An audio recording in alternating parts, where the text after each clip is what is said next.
कार्यक्रमाचे अध्यक्ष आदरणीय व्यासपीठ, वंदनीय गुरुजन वर्ग, ग्रामस्थ आणि माझे विद्यार्थी मित्रांनो, आजचा दिवस आपल्या प्रत्येकासाठी अभिमानाचा, आनंदाचा आणि उत्सवाचा दिवस आहे. आजच्या दिवशी म्हणजे 26 जानेवारी 1949 रोजी आपल्या भारत देशाने संविधान स्वीकारले. खऱ्या अर्थाने आपल्या भारत देशात प्रजासत्ताक राज्य सुरू झाले. गुलामगिरी संपली, झाले गणराज्य. गुलामगिरी संपली, झाले गणराज्य. सत्ताधारी बनले चालक, जनता झाली मालक, जनता झाली मालक. प्रजासत्ताक राज्य म्हणजे प्रजेने निवडलेली सत्ता. कोणाला सत्तेवर बसवायचे आणि कोणाला सत्तेवरून खाली खेचायचे हे ठरवण्याचा अधिकार प्रजेला प्राप्त झाला. संविधानाने देशातील प्रत्येक नागरिकास समानतेचा दर्जा मिळवून दिला. विचार अभिव्यक्ती स्वातंत्र्य मिळाले.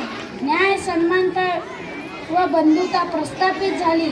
संविधानामुळेच आज आपला भारत देश जगातील सर्वात मोठा व सशक्त लोकशाही असलेला देश बनला आहे.